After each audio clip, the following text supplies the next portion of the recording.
आप देख रहे हैं इंडिया टाउन न्यूज, भारत की बात। नमस्कार, स्वागत है आपका हमारे खास बुलेटिन खबरें राजनांदगांव में और मैं हूं आपके साथ हर्षिता। खबरों में जाने से पहले आइए नजर डालते हैं आज की हेडलाइंस की ओर। राजनांदगांव में भारत की जीत का जश्न, बड़े पर्दे पर फाइनल, जीत पर गुंजे जयकारे।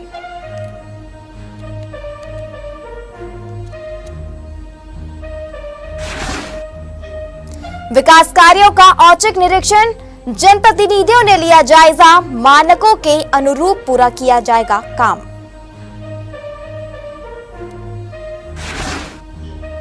फुटपाथ भूमि पर यूरिया प्लांट, किसानों ने जताई आपत्ति, कलेक्टर को दिया ज्ञापन।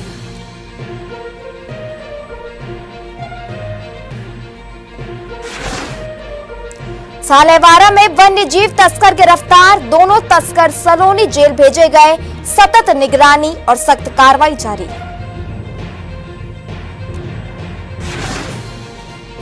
दसवीं बोर्ड परीक्षा का अंतिम दिन, 12वीं कक्षा की 3 परीक्षा बाकी, परीक्षा के दौरान अनुशासन बनाए रखने की अपील। स्वास्थ्य सेवाओं की जमीनी स्थिति जानने और मरीजों को मिल रही सुविधाओं का जायजा लेने के लिए कलेक्टर जितेंद्र यादव ने राजनांदगांव के बसंतपुर स्थित शासकीय जिला अस्पताल का आकस्मिक निरीक्षण किया। निरीक्षण के दौरान उन्होंने अस्पताल की व्यवस्थाओं का जायजा लिया और अस्पताल प्रबंधन को मरीजों और उनके परिजनों के साथ संवेदनशील व्यवहार करने के निर्देश दिए। निरीक्षण के दौरान कलेक्टर ने अस्पताल की आंतरिक व्यवस्थाओं को अधिक सुव्यवस्थित बनाने के लिए कई आवश्यक निर्देश दिए। उन्होंने वर्तमान रसोई घर को निर्धारित स्थान पर स्थानांतरित करने और वहां स्वच्छता के उच्च मानक बनाए रखने को कहा। कलेक्टर ने अस्पताल के मेजर ऑपरेशन थिएटर को निर्धारित मानकों के अनुरूप स्थानांतरित करने के लिए आवश्यक कार्रवाई करने को कहा। इसके अलावा उन्होंने एएनसी वार्ड का निरीक्षण किया और निर्देश दिए कि गर्भवती महिलाओं को गुणवत्तापूर्ण स्वास्थ्य सेवाएं उपलब्ध कराई जाए। छत्तीसगढ़ माध्यमिक शिक्षा मंडल के अंतर्गत चल रही बोर्ड परीक्षा का आज 10वीं कक्षा का अंतिम दिन है। इस दौरान छात्र और छात्राएं संस्कृत विषय की परीक्षा में शामिल हुए। बोर्ड अधिकारियों के अनुसार 10वीं की परीक्षाओं के समापन के बाद अब सिर्फ 12वीं की कक्षा की परीक्षाएं बाकी है। 12वीं कक्षा के छात्रों के 3 पेपर अभी शेष हैं, जिन्हें आगामी दिनों में आयोजित किया जाएगा। मंडल ने परीक्षा केंद्रों में कड़ी सुरक्षा और परीक्षा व्यवस्था बनाए रखी है ताकि परीक्षार्थी बिना किसी परेशानी के परीक्षा दे सके। परीक्षार्थियों और अभिभावकों से अनुरोध किया गया कि वे परीक्षा के दौरान अनुशासन बनाए रखें और परीक्षा समय सारिणी के अनुसार ही उपस्थित हो। देखिए, हमारे यहाँ सेंटर में आज 10वीं का कह सकते हैं कि अंतिम चरण का पेपर है सामान्य बच्चों के लिए, क्योंकि उसके बाद फिर जो 1-2 पेपर बचेंगे वो आमतौर पे आप बच्चे लेते नहीं हैं। और हमारे केंद्र में आज 10वीं का आखिरी पेपर में दर्ज 379, जिसमें 7 एब्सेंट रहे और उपस्थिति आज की बच्चों की है 372। क्या क्या इंतजाम रखा गया है हाँ बिल्कुल, देखिए पूरे सेंटर में पेयजल की, शौचालय की और बैठने की बहुत उत्तम व्यवस्था रखी गई है। संस्कारधानी राजनांदगांव में T20 वर्ल्ड कप के फाइनल मुकाबले को लेकर जबरदस्त उत्साह देखने को मिला। म्युनिसिपल स्कूल मैदान में बड़ी एलईडी स्क्रीन लगाकर आम लोगों के लिए मैच देखने की व्यवस्था की गई थी, जहां सैकड़ों क्रिकेट प्रेमी एक साथ बैठकर भारत और न्यूजीलैंड के बीच फाइनल मुकाबले का रोमांच लेते नजर आए। राजनांदगांव के म्युनिसिपल स्कूल मैदान में क्रिकेट प्रेमियों का सैलाब उमड़ पड़ा। बड़ी एलईडी प्रोजेक्टर स्क्रीन पर जैसे ही फाइनल मुकाबला शुरू हुआ, वैसे ही दर्शकों का उत्साह भी बढ़ने लगा। बच्चे, युवा और बुजुर्ग सभी एक साथ बैठकर टीम इंडिया को चीयर करते नजर आए। मैच जैसे जैसे रोमांचक होता गया, मैदान में मौजूद दर्शकों का जोश भी चरम पर पहुंच गया। हर चौके और छक्के पर तालियों और जयकारों से पूरा मैदान गूंज उठा। जैसे ही भारतीय टीम ने शानदार जीत दर्ज की, राजनांदगांव में मानो जश्न का माहौल बन गया। कई लोगों ने तिरंगा लहराकर अपनी खुशी जाहिर की। वहीं युवाओं और बच्चों ने पटाखे फोड़कर इस ऐतिहासिक जीत का जश्न मनाया। पूरे मैदान उत्साह, पटाखों की गूंज और देशभक्ति के नारों से भर गया। आज का जो जीत का जश्न है पूरा राजनांदगांव म्युनिसिपल स्कूल ग्राउंड में मना रहा है। भारत का जीत सुनिश्चित था। जिस जगह पे भारत देश के यशस्वी गृह मंत्री जिस ग्राउंड में बैठे हों उसका जीतना तय है। और आज जो है जश्न देख रहे हैं आप, जीत की खुशी में है। सारे छोटे भाइयों ने मिलकर इसका प्रबंध किया था और राजनांदगांव की पूरी युवा जो है आज यहाँ एकत्रित होकर आज जश्न मना रहे हैं। राजनांदगांव जिले के गुमका अंतर्गत ग्राम बिजेतला के किसानों ने जिला प्रशासन को ज्ञापन देकर आपत्ति जताई है। किसानों का कहना है कि उनके खेत औद्योगिक प्रयोजन के लिए खरीदे गए थे, जिसमें पहले फूड पार्क की स्थापना का उद्देश्य था, लेकिन अब उसी जमीन पर गैस एट्रोनॉमिक लिमिटेड जेल कंपनी द्वारा यूरिया प्लांट स्थापित किया जा रहा है। किसानों का कहना है कि यूरिया प्लांट के कारण ग्रामीण क्षेत्र और कृषि योग्य जमीन पर प्रदूषण फैलने का खतरा है। इससे न केवल वर्तमान कृषि प्रभावित होगी, बल्कि भविष्य में ग्राम वासियों और किसानों के स्वास्थ्य पर भी नकारात्मक प्रभाव पड़ सकता है। ग्राम वासियों ने जिला कलेक्टर राजनांदगांव को ज्ञापन देकर यूरिया प्लांट की स्थापना को निरस्त करने की मांग की है। उनका कहना है कि भूमि पहले औद्योगिक प्रयोजन के लिए खरीदी गई थी और अब उसका गलत उपयोग किया जा रहा है। मामला यह है कि औद्योगिक प्रयोजन फूड पार्क की स्थापना के लिए ग्राम बिजेतला के निवासियों से भू अर्जन की गई, भूमि को खरीदा गया, उनकी ज़मीन को खरीदा गया। लेकिन उस टाइम पे इनका कहना है कि हम लोग एनओसी 2007 में जब ये बात आई, प्रकाशन आया, तो हम लोगों से ये कहा गया कि फूड पार्क लगेगा और आप लोगों को काम दिया जाएगा, जो कि किसी तरह के कोई नुकसान वाला नहीं है और गाँव में सबको काम भी मिलेगा। लेकिन आज जो स्थिति है कि यहाँ पे बताया जा रहा है कि गेल कंपनी द्वारा यूरिया प्लांट डलेगा। गांव को असमंजस में कि यूरिया प्लांट, और अभी कलेक्टर साहब से मिलने के बाद पता चला कि गेल कंपनी जो कि गैस का विस्तार कर रही है, गैस प्लांट डलेगा, वहाँ पे गैस का मतलब वहाँ से संचालन होगा। तो ये इस तरह से किसानों के साथ, ग्रामीणों के साथ धोखा देने वाली बात आ रही है सामने। और जो जिस तरह से अगर सरकार ये कोई कंपनी लगा रही, कोई प्लांट लगा रहे हैं, तो कम से कम ग्रामीणों को और वहाँ के जनप्रतिनिधियों को विशेष तौर पे जानकारी हो कि वास्तव में यहाँ पे कौन सा प्लांट लग रहा है।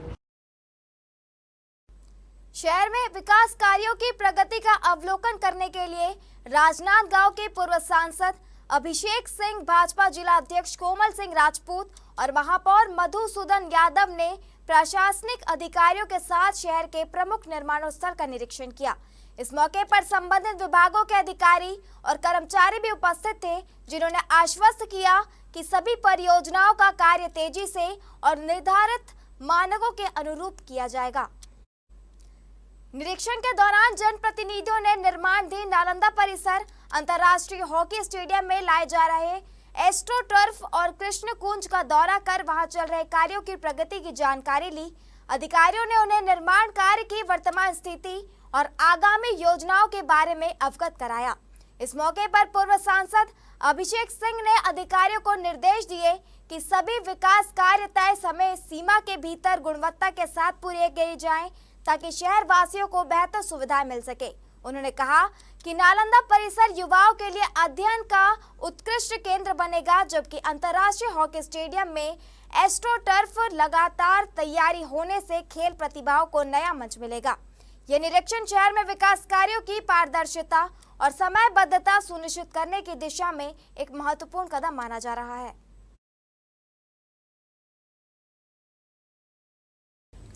वन्य प्राणियों की सुरक्षा और जंगलों के संरक्षण के लिए वन विभाग ने साल्हेवाड़ा वन क्षेत्र में बड़ी कार्रवाई करते हुए 2 वन्य जीव तस्करों को गिरफ्तार किया है।